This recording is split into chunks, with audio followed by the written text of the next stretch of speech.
On va faire un petit détour par Los Angeles, si vous le voulez bien, pour rejoindre notre infatigable globe-trotter Laurent Veil, qui a encore une fois veillé bien tard pour nous faire partager cette cérémonie des Oscars sur Canal+. Salut Isabelle, on va en effet revenir sur la 91e cérémonie des Oscars. Autant vous le dire tout de suite qu'il n'y a pas eu de raz-de-marée concernant un film, mais les Oscars se sont plutôt répartis de façon intelligente.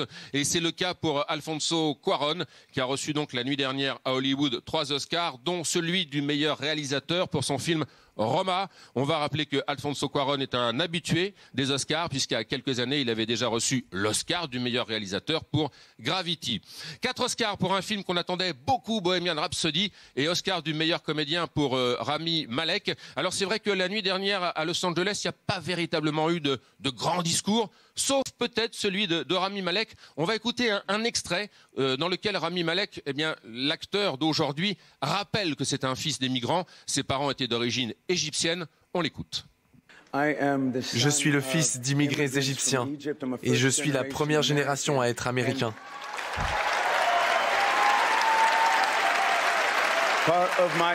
Une partie de mon destin s'écrit en ce moment même. Et je ne pourrais pas être plus reconnaissant envers chacun d'entre vous et envers tous ceux qui ont cru en moi.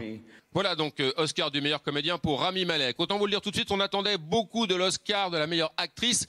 Et logiquement, qui aurait dû revenir à Glenn Close. C'est vrai que c'était sa 7e nomination pour le film The Wife. Elle ne l'a jamais eu. Et c'est vrai que tous les pronostics donnaient gagnante Glenn Close. Eh bien non, c'est Olivia Colman qui finalement la nuit dernière à Hollywood a reçu donc l'Oscar de la meilleure comédienne pour un rôle là encore très très fort, hein, celui de la reine Anne. On est en Angleterre au XVIIIe siècle pour le film La Favorite de Yorgos Lanthimos, metteur en scène grec à qui l'on doit entre autres The Lobster, et qui voit avec la Favorite, eh bien vraiment son film qui a le plus marché, notamment en France. C'est en effet son film qui a rencontré un plus grand nombre de public. Et Olivia Colman est donc récompensée pour sa prestation formidable, hein, il est vrai, dans ce long métrage. Elle avait déjà reçu le BAFTA, le Golden Globe. Et la nuit dernière, donc, à Hollywood, on attendait Glenn Close. Eh bien, c'est donc Olivia Colman. Et puis, bien sûr, on attendait beaucoup du film de Spike Lee, Black Klansman, qui avait 6 nominations, notamment éventuellement un Oscar de meilleur réalisateur pour Spike Lee. C'est pas lui qui l'a eu, c'est Alfonso Cuarón. Mais il est quand même reparti hier avec l'Oscar du meilleur scénario pour son film. Et là encore, il y a eu une espèce de standing ovation, parce que c'est vrai que ça fait des années que Spike Lee travaille à Hollywood. Et il y a enfin une reconnaissance officielle de son travail avec cet Oscar. Je voudrais qu'on écoute d'ailleurs Spike Lee, qui était évidemment fou de joie, d'autant plus qu'il l'a reçu des mains de Samuel L. Jackson. On va écouter la fin de son discours, où il parle d'amour, de haine et surtout de faire le bon choix. Spike Lee.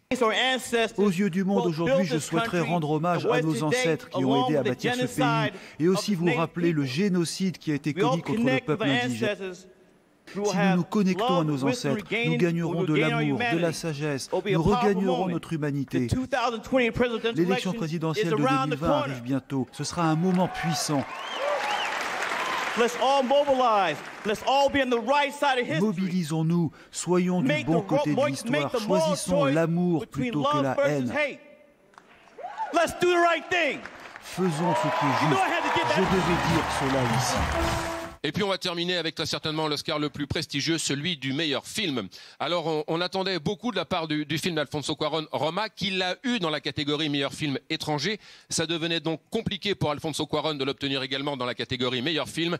Et c'est donc Peter Farrelly qui décroche l'Oscar du meilleur long métrage avec son film Green Book, qui a reçu 3 Oscars, dont celui de l'acteur dans un second rôle pour Mahershala Ali, qu'il l'avait déjà eu il y a quelque temps pour le film de Barry Jenkins, Moonlight. Eh bien, là encore, hier, à Los Angeles, il a reçu donc l'Oscar du meilleur acteur dans un second rôle pour ce film Green Book et l'Oscar du meilleur film pour Peter Farrelly. À la fois, c'est une surprise et à la fois, on va rappeler que ce film a eu le prix du public au Festival de Toronto. Ça avait été le cas pour Slumdog Millionnaire, ça avait été le cas pour La La Land. En général, quand un film reçoit le prix du public à Toronto, en général, il va jusqu'au bout. Eh bien, c'est arrivé donc la nuit dernière à Los Angeles pour Green Book, également interprété par Viggo Mortensen. Voilà. Donc, des Oscars, somme toute, assez classiques avec quelques surprises. Parler de Green Book à l'instant, Olivia Colman. Ça reste donc un bon cru. Et on se retrouvera l'année prochaine à Los Angeles, mais avec une date avancée. Ce sera le 9 février. Oui, mais on retrouvera Laurent avant.